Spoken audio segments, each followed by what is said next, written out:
Ok, ya estoy grabando.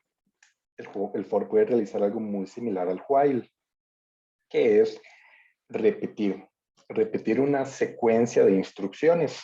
De la misma forma que el while, mientras yo hacía una pregunta, repetía una secuencia de instrucciones. Yo con el for puedo repetir una secuencia de instrucciones. Solo que el for no repite en base a si algo es verdadero o falso, en base a una pregunta. Repite en base a cada elemento en una lista. Entonces, si yo tengo una lista, y yo puedo crear una lista de la siguiente forma, digo lista, corchetes cuadrados es para crear una lista en Python. Corchetes sin paréntesis redonditos es para crear una tupla. La diferencia entre una lista y una tupla es que la tupla es inmutable, o sea que no cambia, y la lista es mutable, o sea que yo puedo venir aquí, meterle los elementos 1, 2 y 3 a esta lista, de la misma forma que se lo puedo meter 1, 2 y 3 a esta tupla, pero la diferencia está en que y yo las puedo utilizar igual, yo puedo decir por cada elemento en la tupla, por cada elemento en la lista, vaya recorriéndose, pero yo no puedo después meterle más elementos a la lista. Esa es a la tupla. Yo no puedo meterle luego más elementos a la tupla. Esa es la diferencia.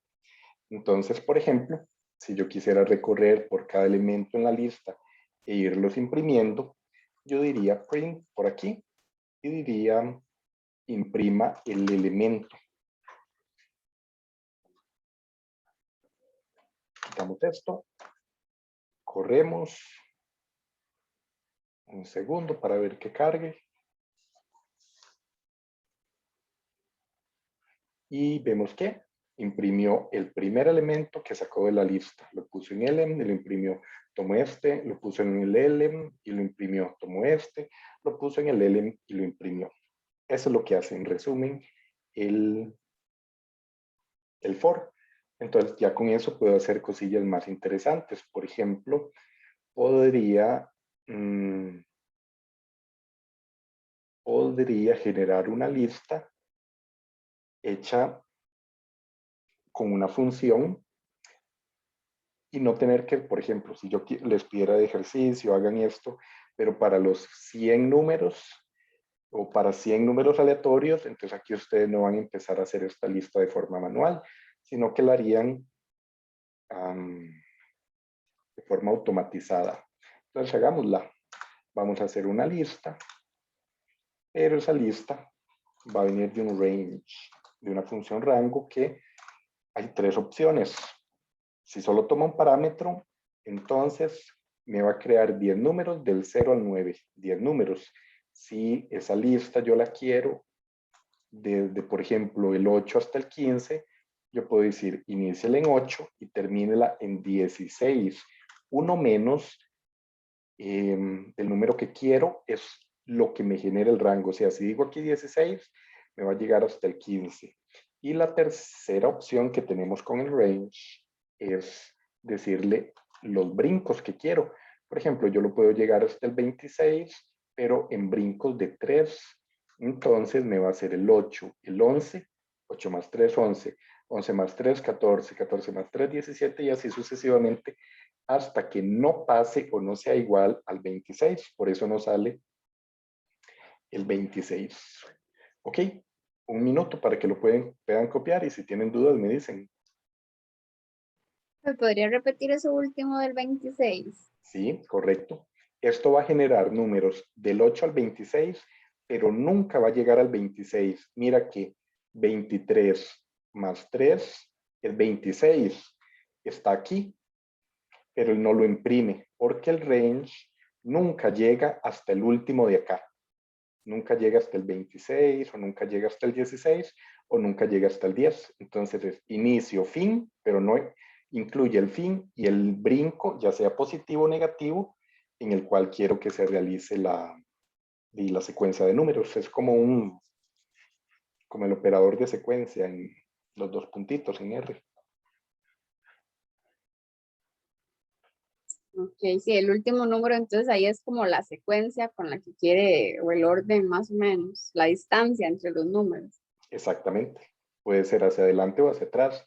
Y obviamente si lo pongo en negativo, entonces aquí tendría que poner del 26 hasta el 8.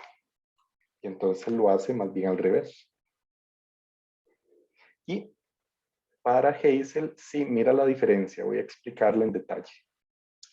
Creo la lista. Voy a crearme la lista aquí. Bueno, no.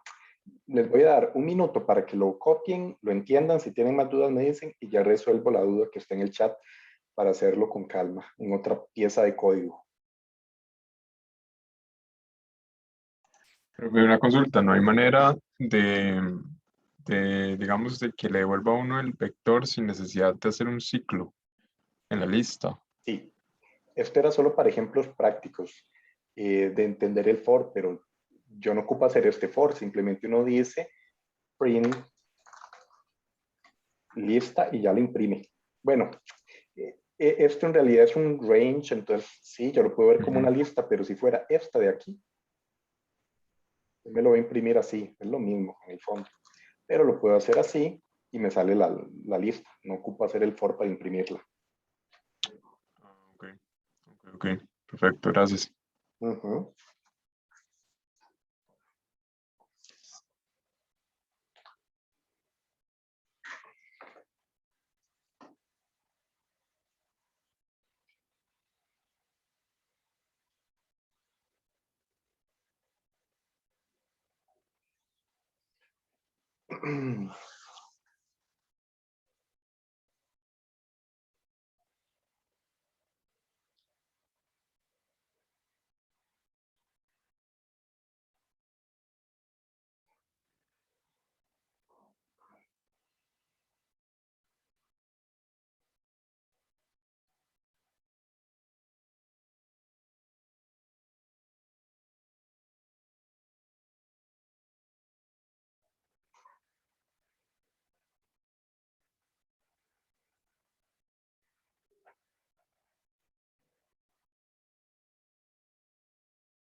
Para solicitar un número de cierto tipo, por ejemplo, numérico, es así como lo pones, solo que tienes el numeric mal escrito. No sé si será eso.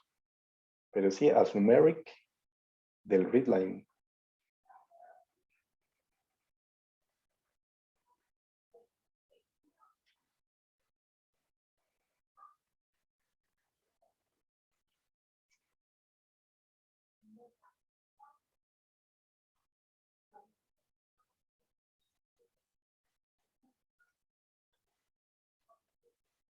Genial, genial.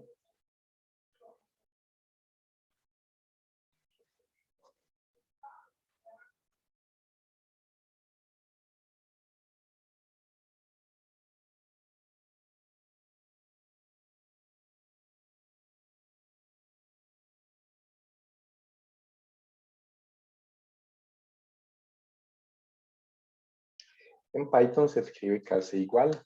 En Python dices variable igual a int input, digite un número. Correcto. Uh-huh.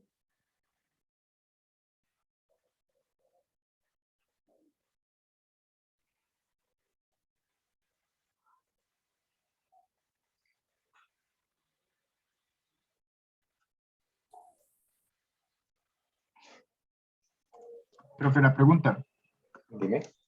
para crear una celda de código más fácil, ¿es con qué en el teclado? Control más M más B. Control MB y te hace una celda de código. Listo, buenísimo. Uh-huh.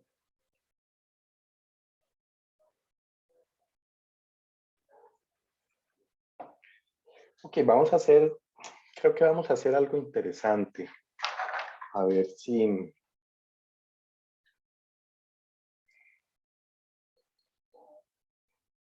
ponemos la clase un poquito más realista,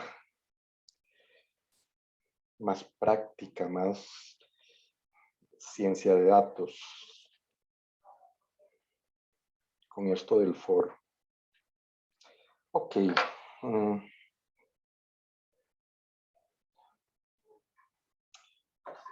La vez pasada, en las clases anteriores, les mencioné que esto tiene GPU, ¿verdad? Y les hablé de toda esa cosa, de lo que era el GPU, cambiar tipo de entorno. GPU, sí se los mencioné. Sí, correcto. Gracias. El -3 es para que vaya al revés. Es el brinco hacia atrás, 26, 23. Se inicia aquí, termina aquí, va hacia atrás. Y, ok, y les mencioné que el CPU versus la GPU era porque la GPU es la tarjeta gráfica y les mostré una imagencita de que el CPU se ve así, con unos cuantos núcleos. Por ejemplo, un Core i7 tiene 6 u 8 núcleos y un GPU tiene miles de nucleecitos que se llaman CUDAs. Por ejemplo, en una tarjeta gráfica NVIDIA,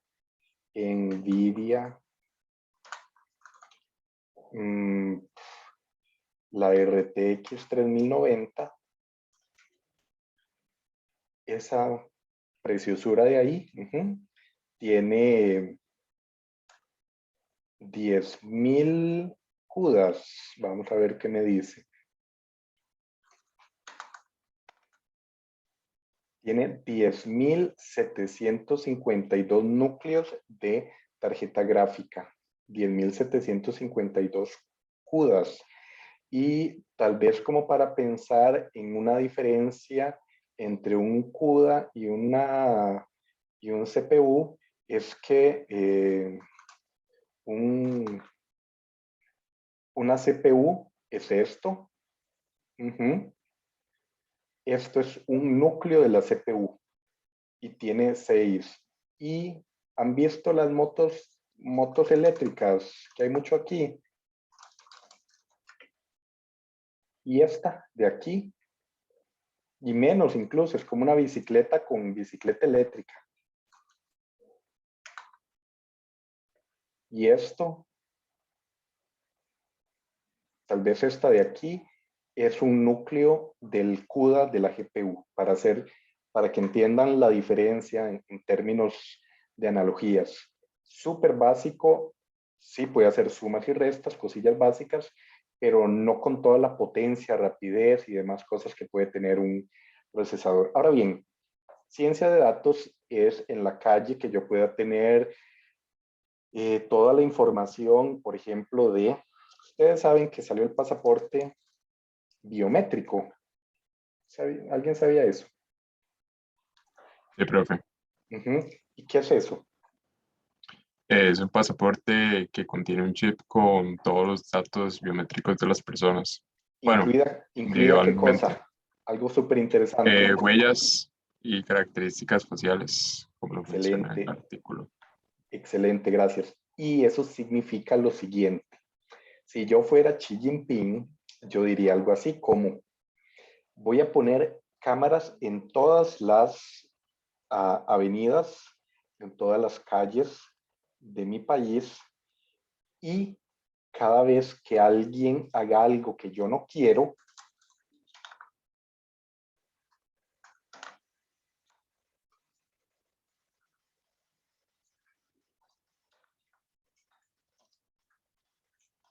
cada vez que ya alguien haga algo que yo no quiero, por ejemplo, qué sé yo, desde cruzar la calle,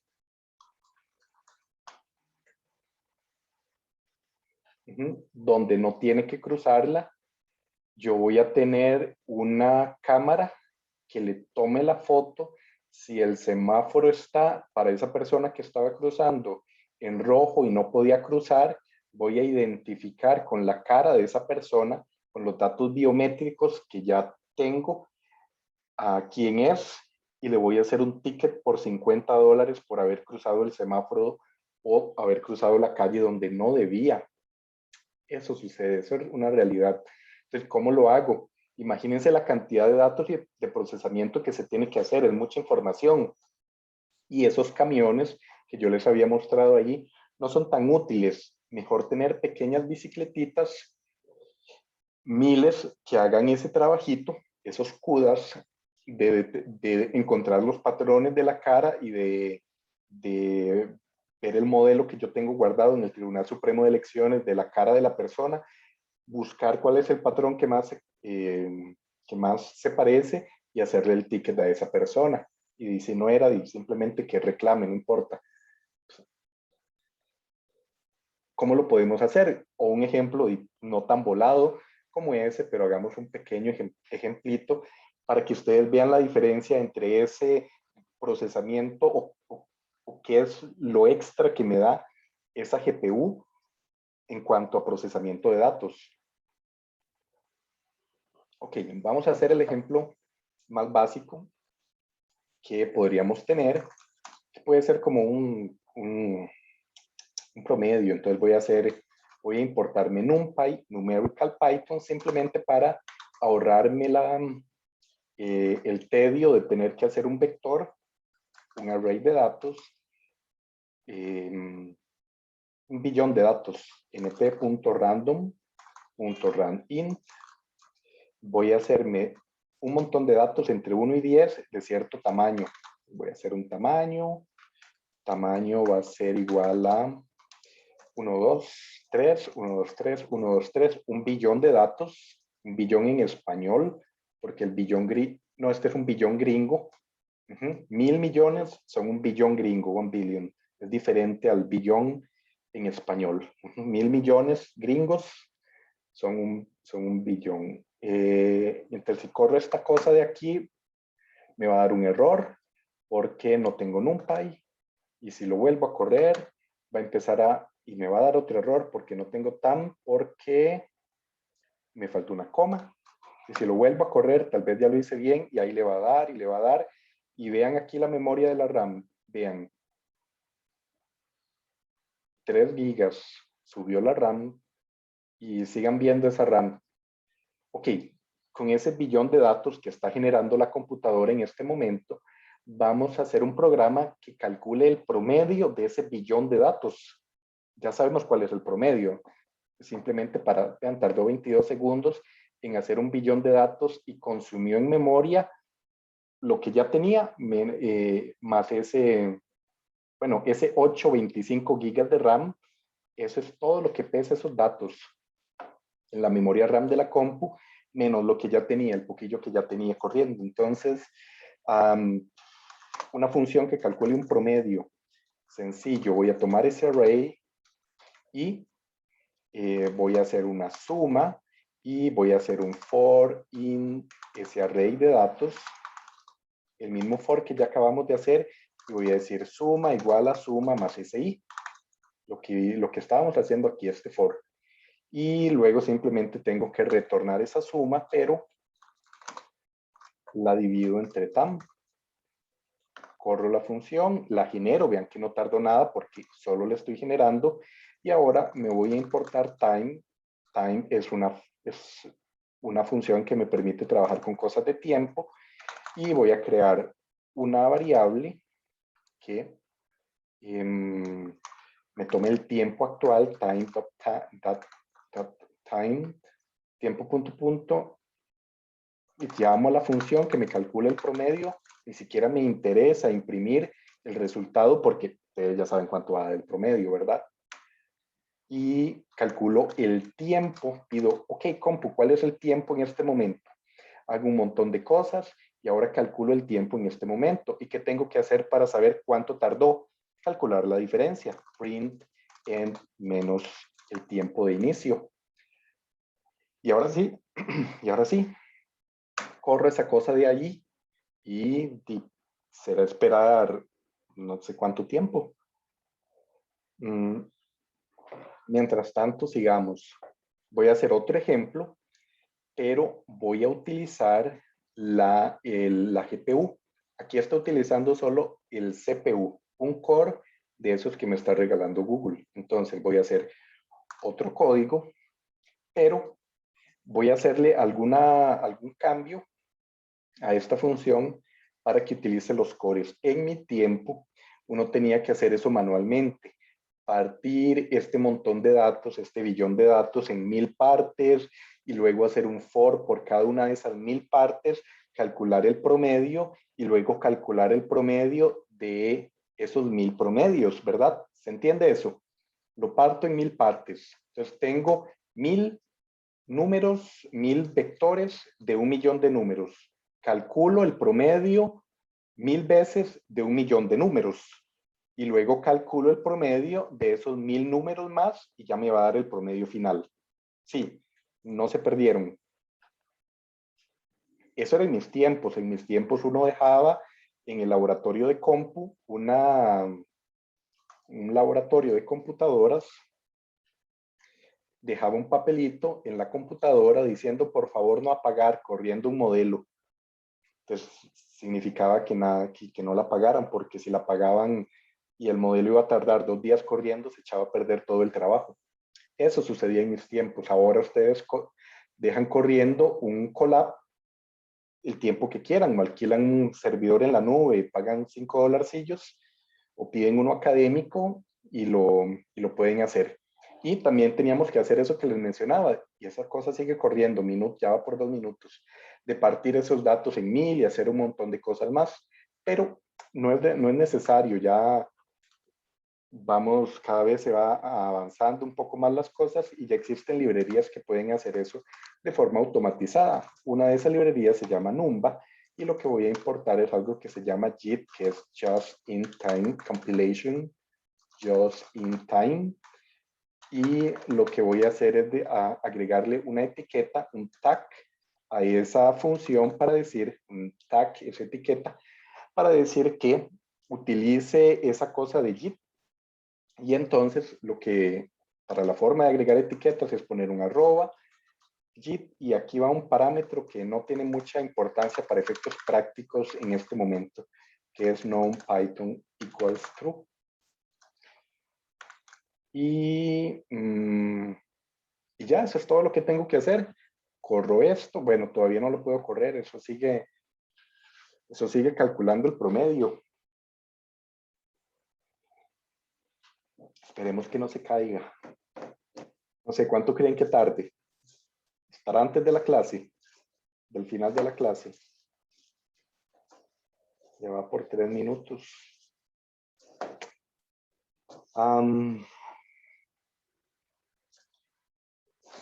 ¿Quién sabe? Sí. Está lerdo. Más, es que son 1.000.000.000 de datos, imagínense. Y no son tantos datos. En realidad 1.000.000.000 de datos puede ser mucho, pero eran apenas ¿cuánto en memoria? Digamos que tenía como 1 giga de memoria gastado. Son apenas, digamos que 7 gigas, ya acabó. Vean, tardó este tiempo. 3 minutos 51 son más o menos 231 segundos. Sí, vamos a ver. 3 minutos, 3 por 60, son 180. Más 51, 231 exactamente, ¿sí? Tardó 3 minutos, 231 segundos en hacer eso. Ok, voy a correr esta me va a dar un error porque me dice que no existe una librería llamada Numba, porque en esta computadora que me dio Google no estaba instalado, pero no se preocupen, aquí la podemos instalar. Me voy a venir aquí al inicio, voy a agregar una fila más y para poder instalar programas, librerías de Python, uno dice pip, con ese simbolito de ampersand al inicio, install Numba. Lo corremos, empieza a instalar y listo. Puede ser que no, sí lo tenía instalado. Es que lo que tengo que hacer es from Numba importar Git. Eso es. Ahí está. Ya lo corrió. La creó la función. Y ahora sí, bueno, la sobreescribí. La voy a llamar promedio rápido, esperando que sea más rápido. Y que se llame promedio lento. Ok. Ahí está promedio lento. Y aquí está promedio rápido. Y ahora sí, toda la magia está para saber si esta cosa de las que le he hablado tiene sentido, si esto de computación científica o ciencia de datos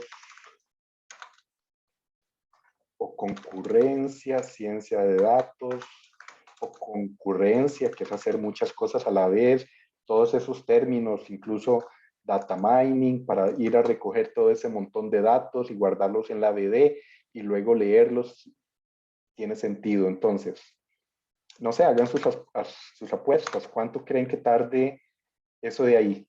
Si alguien la pega, se gana un punto extra de la nota. ¿Cuántas veces más rápido creen que lo haga?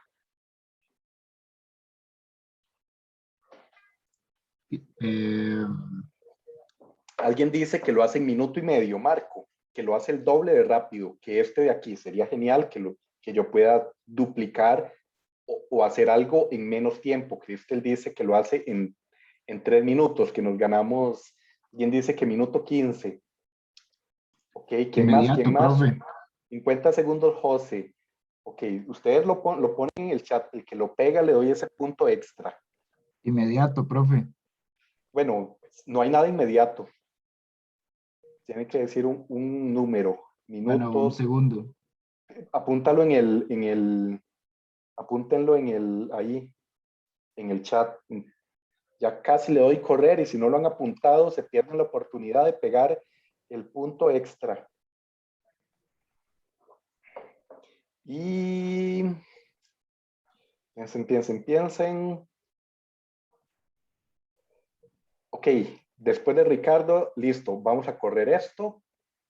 Y dice que tardó, ¡pum! ¿Alguien lo pegó? Duró un segundo, ¿no? Duró un segundo. ¿Alguien dijo un segundo? Yo, profe. Ahí lo puse en el chat. Felipe Moya. Correcto. Ahí sí, se ganó el punto extra de la nota. Es el ganador. 1 segundo 39. Pude haber sido muy malo. Le hubiera dicho, no, porque eran 39 segundos, no es exacto. Ah, no, profe. Eso es trampa. Por redondeo sigue dando 1. Por redondeo sigue dando 1. Bueno, está bien. Envíame ahora un correo para recordar apuntar el punto extra con tu carnet, porfa. 1 segundo 39. Vean, o sea, vean el cambio tan increíble. ¿Cuántas veces más rápido lo hizo? Esto tardó 231. Esto 1 segundo 39. Vean. Eso fue 231 entre 1.39. Significa que lo hizo 166 veces más rápido. 166 veces más rápido entre hacerlo con la CPU linealmente y hacerlo con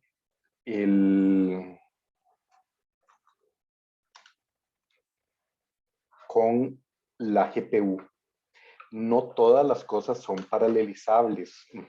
No todo tiene esta magia de poder hacerlo así. Y tal vez ustedes se acuerdan del curso de R que en algún momento lo mencioné. Aquí está el ejemplo práctico. Este es el ejemplo básico práctico. Ya después de esto uno avanza. Esto es solo como para enseñarles lo que uno puede hacer. Después de esto existen muchísimas cosas más. Existe Apache Spark.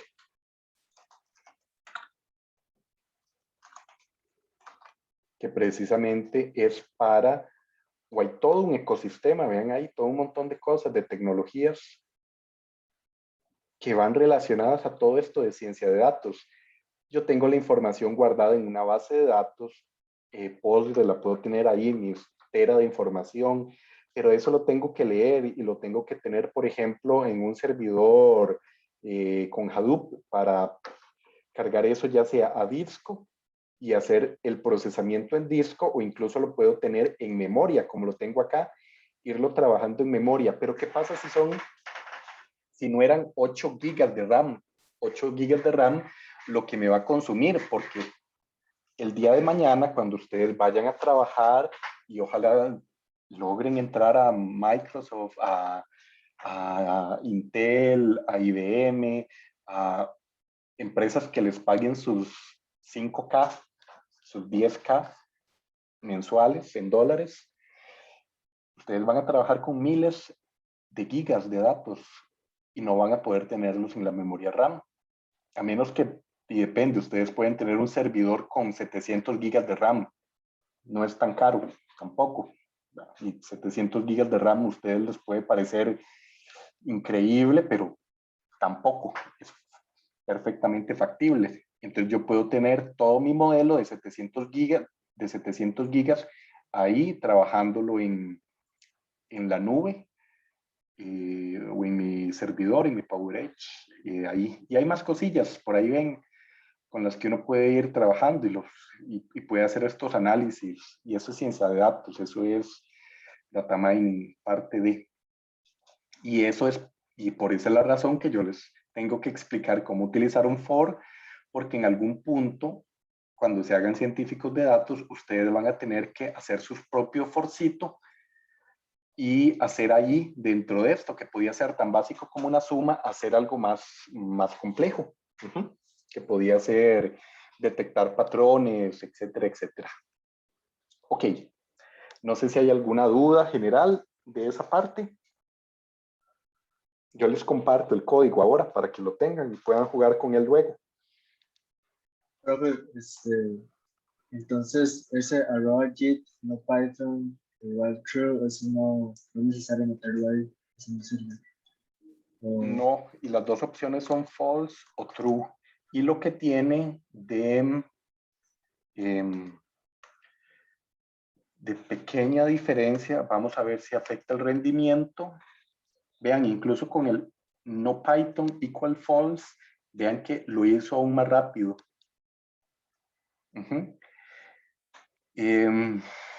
¿Cómo se los explico?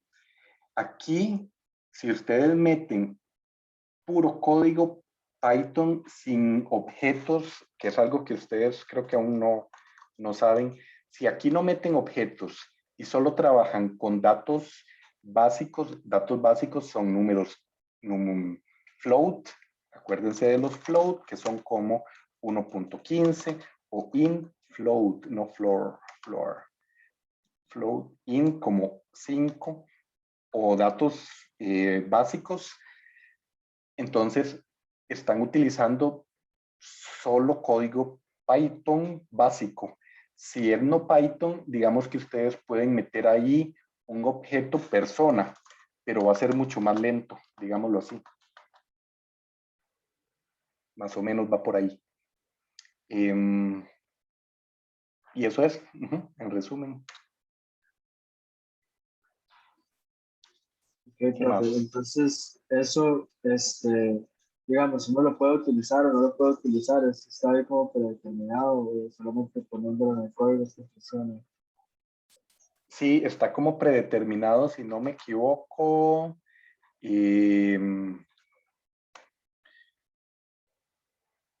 True.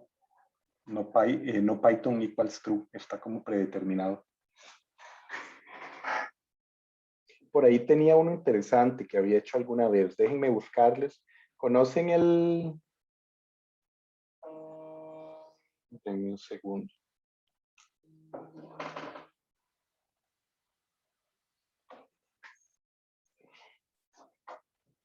Denme un segundo para responder a alguien que estoy en clases.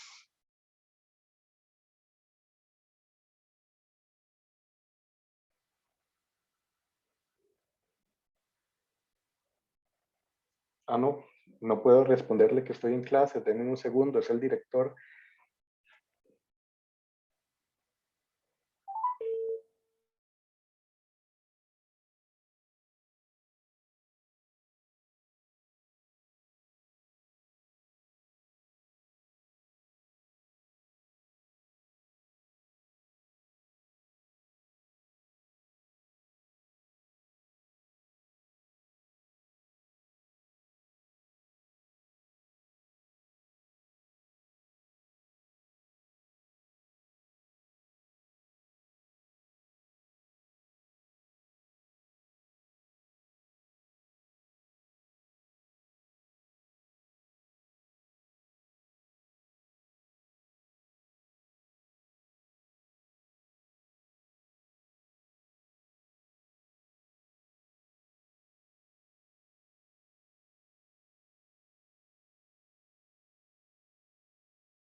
Ok, listos chicos, ya.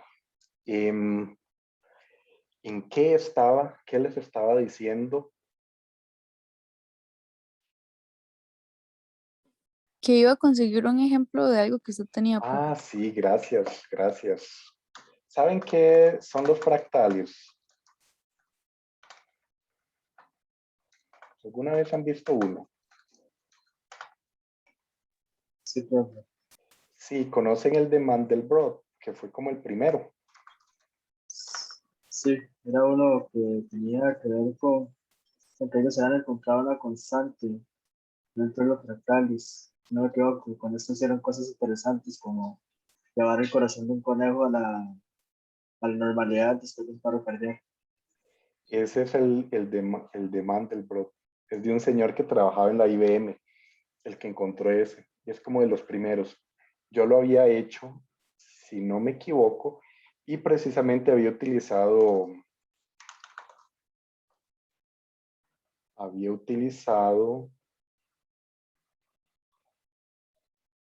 vamos a ver si lo encuentro.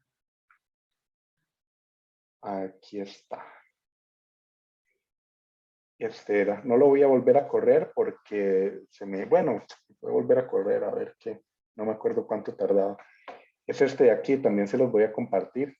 Y uno paraleliza, como son demasiados datos, los que tiene que ir generando esa función, entonces uno puede paralelizarla, esa función de Mandelbrot, que es esta de acá, es recursiva. ¿Cómo decirlo? La cosa es que uno la puede paralelizar y entonces simplemente después grafica la información y genera esto de acá. Y lo interesante de esto es que uno lo puede hacer infinito. Entonces, la misma función, si uno la sigue como corriendo y corriendo y corriendo, le puede generar Vamos a mostrárselos por aquí.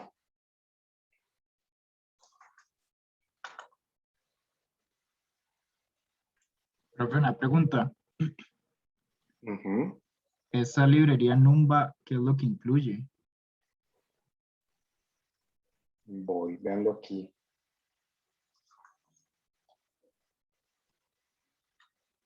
Véanlo ahí. Aquí empezó.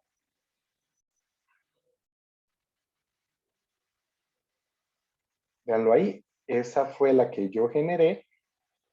Esta de ahí. Y entonces uno le puede ir haciendo zoom. Véanlo ahí.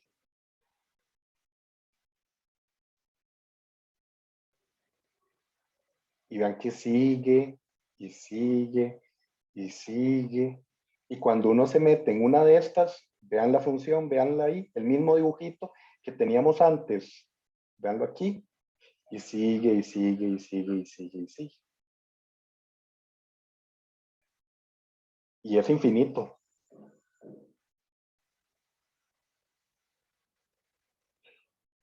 Ok, para su pregunta, esa librería Numba lo que nos permite es utilizar este tag de acá. Ujú. Y ese tag de ahí es la que hace el recompila esto, lo vuelve a recompilar. Vamos a ver, Python es un lenguaje interpretado. O sea que uno no genera un archivo .exe al cual le da clic para correr, sino que el intérprete de Python corre esto. ¿Qué es lo que hace Numba?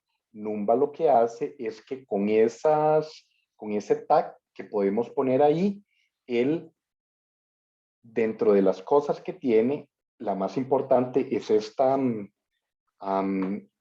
anotación JIT, que lo que significa es just in time. Just in time, justo en el momento. Justo en el momento, él rehace este código, lo vuelve a hacer, pero lo paraleliza. Eso es lo que da esa librería de JIT, en resumen. Y Muchísimas gracias. nos evita tener, porque vean, yo les dije, ¿qué había que hacer para que esto funcionara? Partir esto en 1000 partes y correr ese for para cada uno de estos 1000 de acá. Pero todo eso es de lo que se encarga, por decirlo así, esa librería Numba. Es súper poderosa. Si ustedes lo ven y si entienden la noción de lo que es para efectos computacionales, cuando van a ir a hacer análisis de datos, pasar de algo que tarde 231 a algo que tarde 1,01 es un 231 veces más rápido, es increíble. Ok, ¿qué más por ahí? Dudas, consultas, si no puedo hacer un ejemplo más del for con alguna lista o algunas funciones de listas.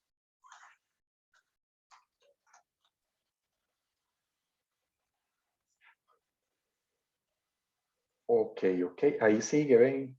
Vamos a poner esto súper rápido. Veanlo ahí, y le da, y le da, y le da, y eso es más infinito que el universo.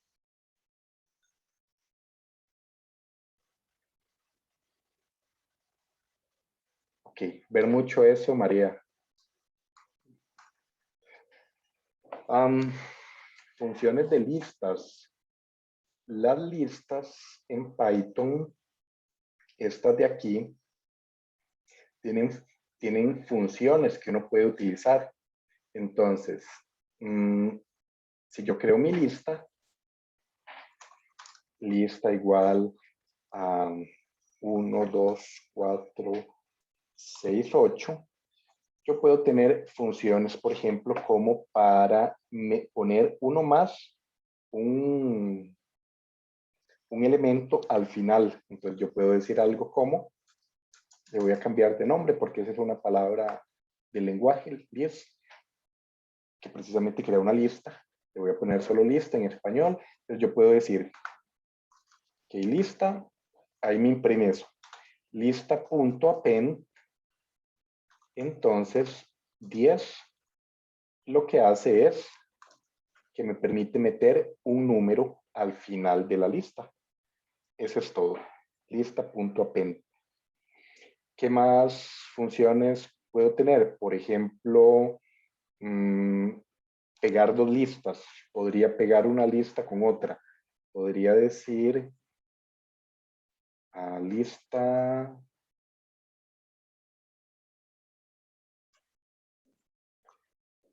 y lista 1 y lista par, lista de impares. Aquí voy a tener el 3, aquí el 5, aquí el 7 y aquí el 9. Entonces puedo decir lista par punto extend, extienda, haga más grande la lista P con esa lista e imprímame la lista P. Y me sale toda la lista. ¿Qué más puedo hacer con esa lista P? Por ejemplo, puedo lista P punto pop y puedo sacar el elemento que está en la tercera posición. Entonces elimino el número 8 que está en la posición 0, 1, 2 y 3. Eliminé el 8. Ese es el pop. Y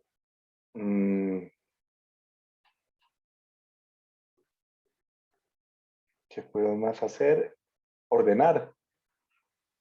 Sort.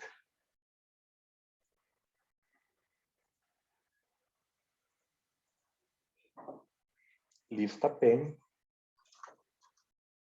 Punto sort. Lista P. Y vean lo que pasa.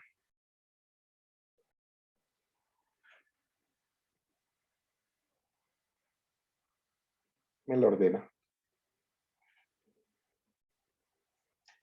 Y hay más. Yo puedo buscar ahí como list functions en Profe, Python. una pregunta, ¿cómo hace uno para agregar valores a una lista con input? Así. Hacer una lista de números que me digita el usuario. Ajá. Voy a ver. No, antes de responder tu pregunta para Mariana, esas llaves cuadradas son como la función C que usábamos en R. Mazo, vamos a ver. Esto de aquí en R es análogo a decir vamos a ver. Esto de aquí es análogo a decir esto en Python. Esto es R, esto es Python. No sé si la pregunta es si esta cosa de aquí es análogo a esto de aquí. Sí, en el sentido de que así se crea una lista en R y así se crea una lista en Python. Pero estos paréntesis aquí en R son análogos a, por ejemplo, los paréntesis de este sort de acá, porque esta C es una función en R, que es la función coercionar, coerce, y es una función, son paréntesis de una función. Esta función me da una lista, y entonces esto y esto es análogo en R y en Python, pero esto es una lista y esto es una función que me devuelve una lista. Mínima diferencia, pero es bueno tenerla presente. Y la pregunta del compañero, vamos a ver. Sí, la finalidad es la misma, exactamente.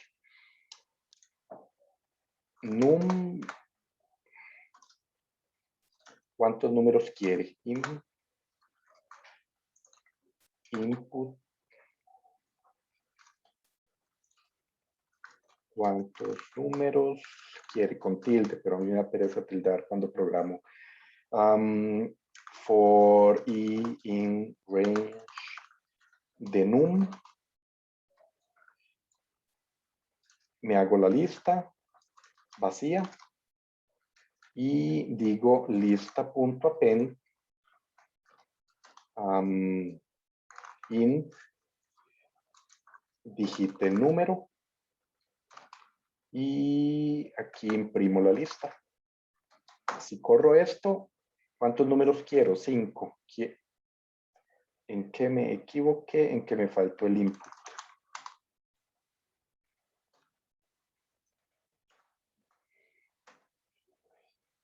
5. Quiero poner el 1, el 2, el 8, el 1, el 6, el 5. Y ahí está la lista creada con números que digitó el usuario. Y no hay una manera como hacerlo sin tener que ingresar cuántos números quiere uno. Sí, usted puede decirle algo así también. Digite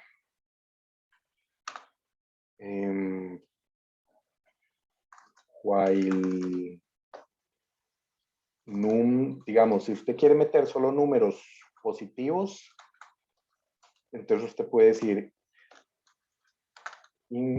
usted puede decirle print, ingrese números positivos o 0 para salir.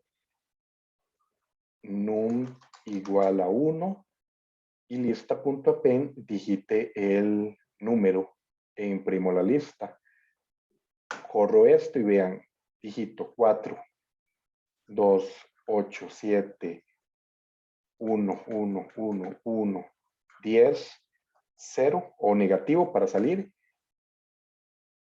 Ah, no lo estoy pidiendo adentro. Ahí se encicló. Tengo que meterlo aquí. Ponerlo aquí y poner esto aquí. Va de nuevo. Esto está mal tabulado. Va de nuevo. Ahora sí. Quiero meter el 2.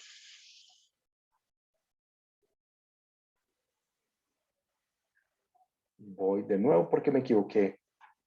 Ah, rayos, lo borré. Bueno, no importa, no era para tanto.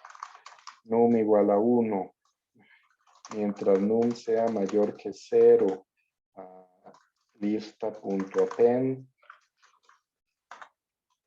Num igual a input. Digite un número positivo o 0 para salir. Y print de la lista aquí. ¡Pum! Yo creo que ya ahora sí. 9, 2, 3, 1, 6, 7, tal, tal, tal. Y si digito 0, entonces acaba y ya me imprime la lista. No me debería meter ese 0, entonces lo debería de poner como si es 0, no lo ingrese. Pero así es, digamos que esa es la idea. Ok, perfecto. Ahora sí me queda claro. Gracias, profe. Con gusto. ¿Qué más quieren que haga? ¿Qué más les gustaría ver cómo se Profe, hace? si uno quiere ordenar la lista, pero no de menor a mayor, sino de mayor a menor. Sí, vamos a ver, creo que esto tiene un parámetro que dice reverse equal y ahí ves que dice false. Entonces ahí te la ordena de mayor a menor y si lo haces reverse, te la hace de menor a mayor. Ya. Gracias, profe. Con gusto. ¿Qué más quieren que haga? ¿De lista, de foro, de alguna otra cosa?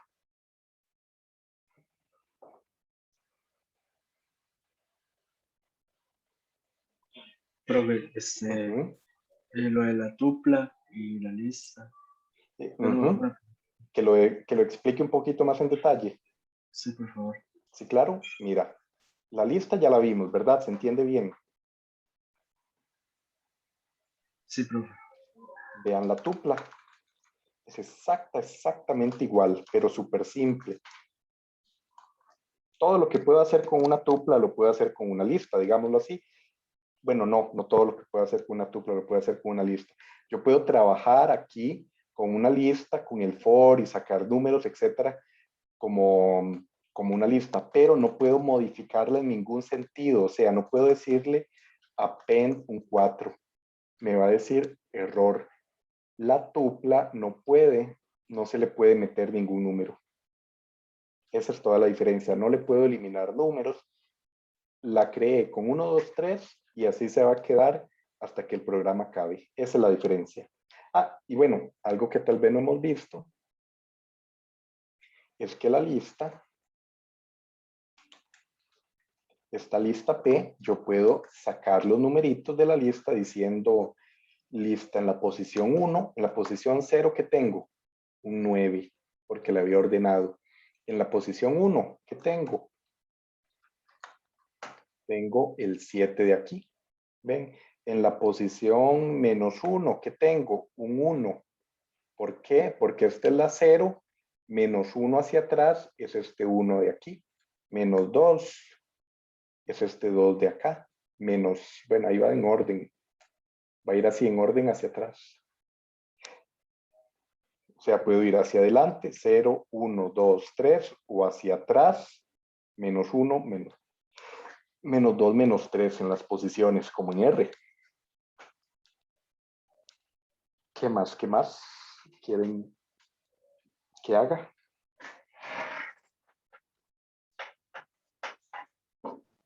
Profe, ¿cómo hago en un ciclo for para identificar si para cada uno de los i cumplen una cierta condición? Es que, bueno, no sé si me lo puede responder, porque yo estaba haciendo hace unos días y intenté, digamos, como poner un if para que cada uno de los sí fuera, si cumplían con la condición de que eran iguales a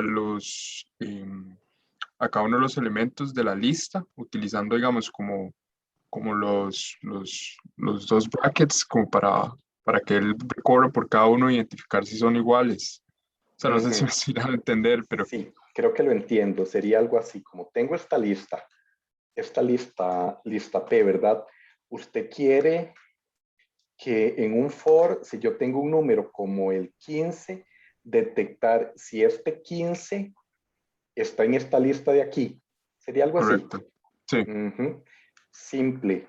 Si yo tengo un número como el número 15 y quiero saber si ese 15 está en la lista, yo digo if num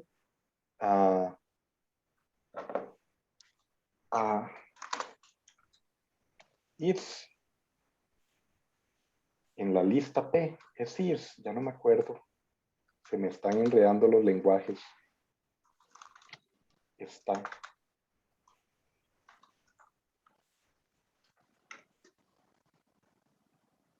No, no está.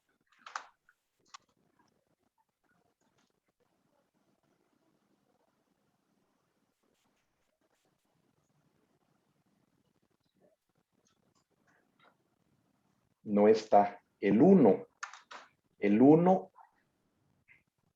no es is, es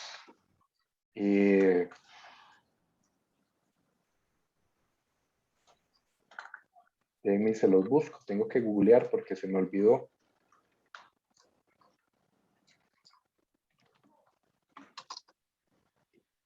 In.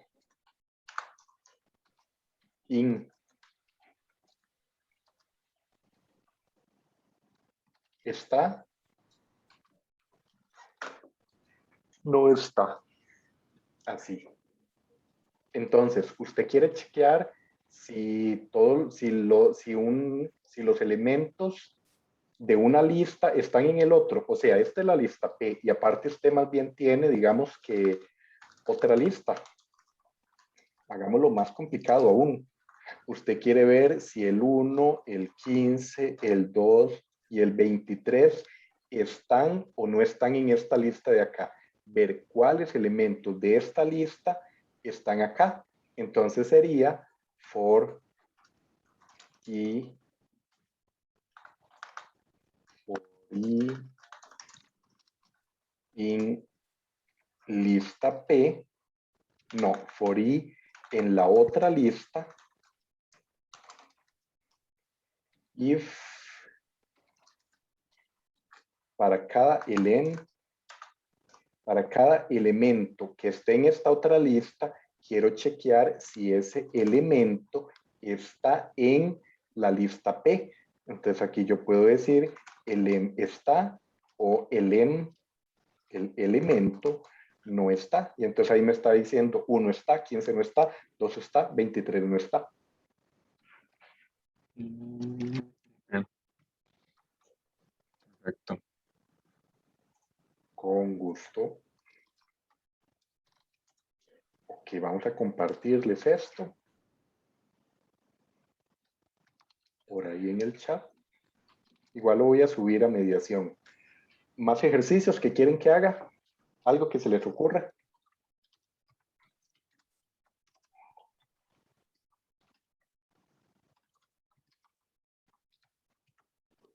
¿Qué han hecho en sus otros cursos? ¿Qué han hecho de la vida académica? ¿Están utilizando R en algo? En regresión, profe. ¿Y qué están haciendo en regresión con R? Bueno, hasta ahora lo que hemos visto es más que todo como graficar, es hacer scatter plots y una que otra simulación también. ¿Cómo ven ustedes las simulaciones en el otro curso? No son tan análogas a las simulaciones que yo hacía en el mío. ¿Se acuerdan? De una cola de banco. Fue el que yo hice. Bueno, de hecho hicimos uno, Sí. no parecido, pero sí utilizamos lo que habíamos utilizado de los tiempos. Ujú. Ah, bueno. Genial. Tal vez démosles un último ejemplo. Regresiones estaban haciendo. Hagamos ese último ejemplito y con ese terminamos. Recuerden que este es como más el curso, ¿no? de Python, pero digamos que ya ustedes tienen como cierto conocimiento, digámoslo así, entonces podemos jugar y a veces brincar a cuestiones más avanzadas.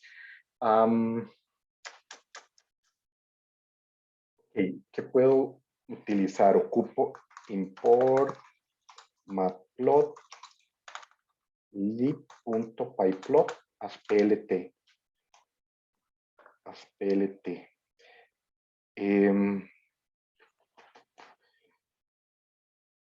Voy a hacerme una lista y vamos a ver si con esta lista que tengo, porque a veces para hacer la regresión ocupo más valores. 1, 2, 1, 3, 4 tal, 5 tal, 6, 7, 9, 9, 15, 8, 8, 9, 10, 16, 14. Que tengo esa lista. Tengo matplot y voy a ver cómo se ve. Estos son, qué sé yo, números, no importa. Entonces, ¿cómo puedo graficar eso? Puedo decir plt.plot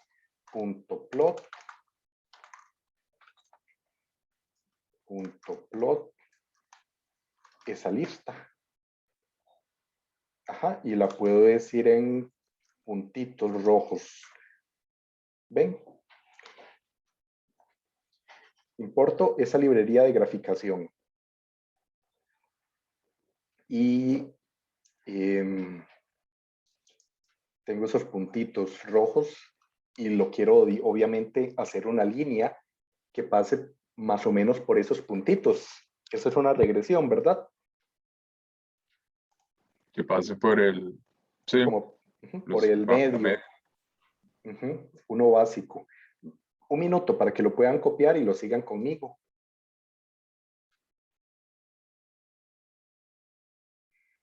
Y así lo hagan, ese que está interesante.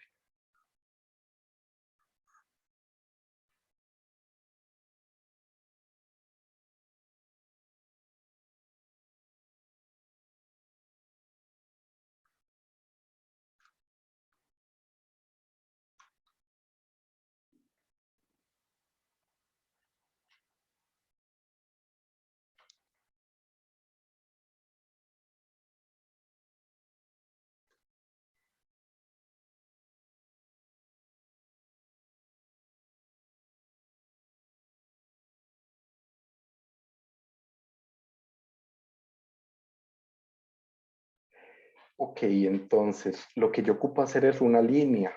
Ujú.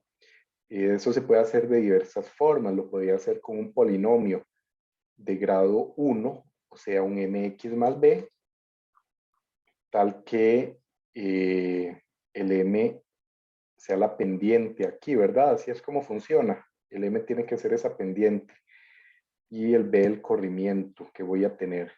Entonces, puedo importarme de NumPy punto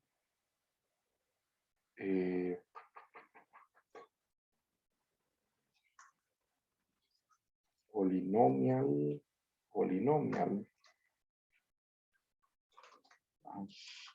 polinomio.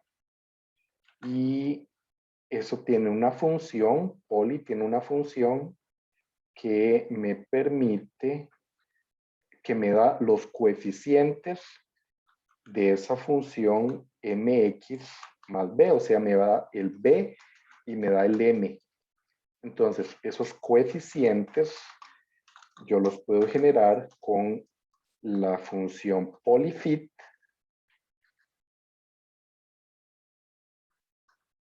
Vamos a ver si tiene una de esa función.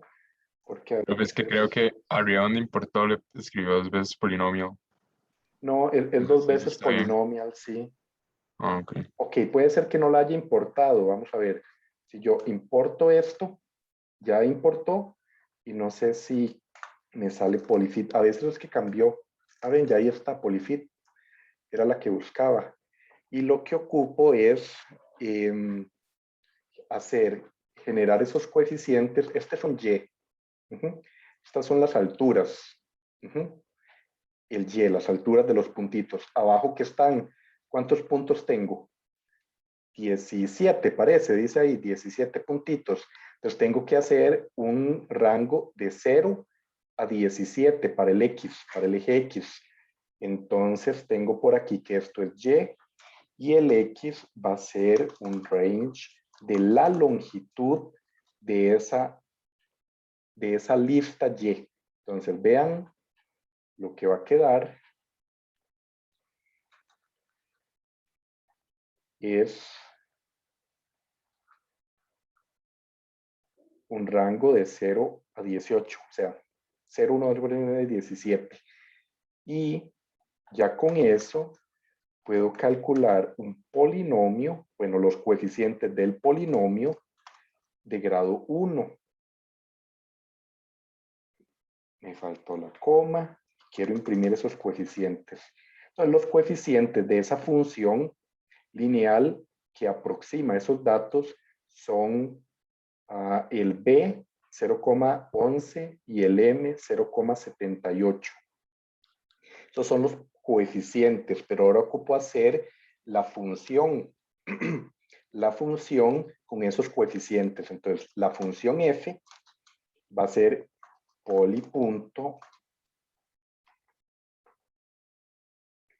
polival, si no me equivoco, con el x y los coeficientes. Entonces, lo que va a hacer esta función polival es evaluar cada uno de los x en una función con esos coeficientes. Y me va a dar el puntito para el 0, el puntito para el 1, el puntito para el 2 y así sucesivamente. Y lo único que me queda en buena teoría es volver a graficar esto, pero lo voy a graficar como una línea azul. A ver qué pasa. Pero no es lista, es F y la tengo que evaluar. La tengo que evaluar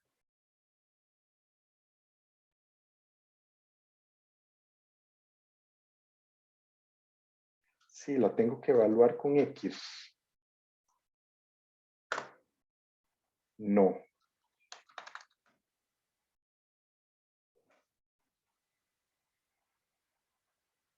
Aquí me está dando un error. Creo que me está diciendo que no soporta que el X sea un rango. Voy a pasarlo a lista, a ver.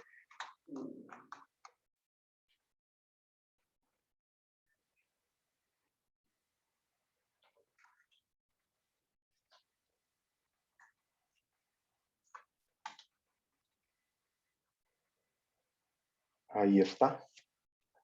Véanla. Tengo que, el X, esta función polival, no soporta que sea un rango. Tiene que ser una lista. Entonces convierto ese rango a una lista. Entonces el X ahora sí se ve así, como esos numeritos del 0 al 17. Y con esos numeritos, los evalúo en la función y me da cada uno de los puntitos, digamos. El fit. Este más bien es el fit.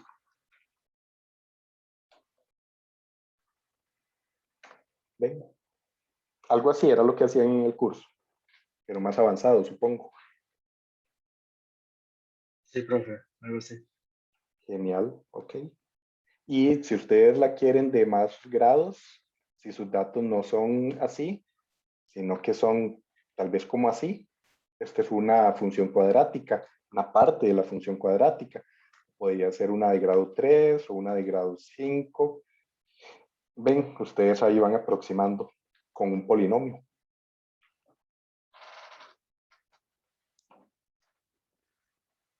Listo, listo.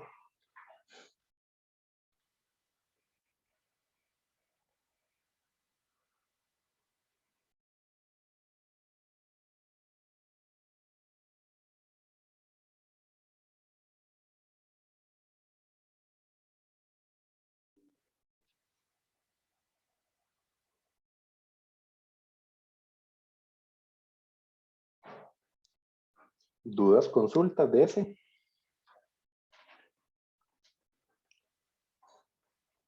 Y si quiere graficar la distancia de los puntos a la recta, tendría que calcular, depende, podríamos hacer un gráfico en el que si es, por ejemplo, lineal, está interesante, una cuadrática, está interesante. Hazel quiere calcular la distancia, supongo, entre este puntito rojo y la línea, entre este puntito rojo y la línea, entre este y la línea, entre este y la línea, entre este y la línea, entre este y la línea, y entre este y la línea. Es así. Sí, profe.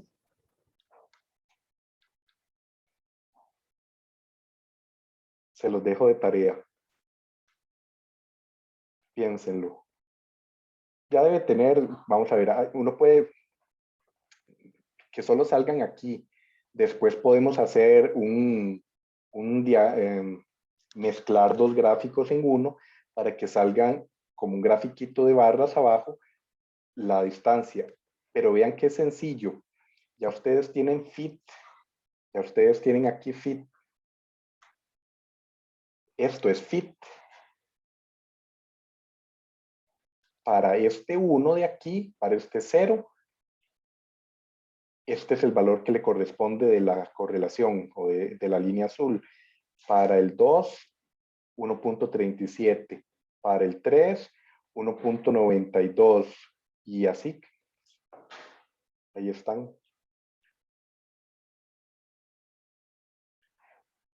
Simplemente hacer una resta entre uno y el otro, entre fit y X.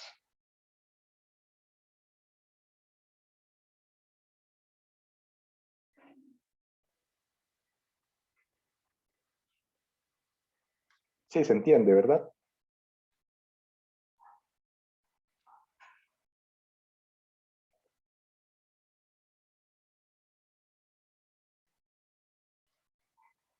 Para el 17 quedó un poco abajo, ¿ven? 14.18. O sea, el azul aquí está en 14.18 y el puntito rojo en 17. Ok, ok. ¿Más dudas o consultas?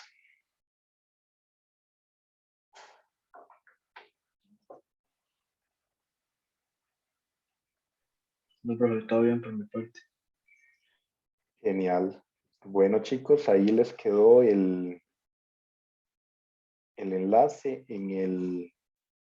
Profe, ¿podría volver a mandar? Es que yo creo que no está en el chat. Ah, es que lo mandé al... Error de capa 8. Lo mandé al chat de la sala de espera. Ya se los mandé y lo voy a subir a mediación en todo caso también. Muchísimas gracias, profe. Que tenga Bueno, buena con tarde. gusto, chicos. Profe, buenas tardes. Que pasen bien, chicos. Nos vemos la otra semana. Descansen. Bueno.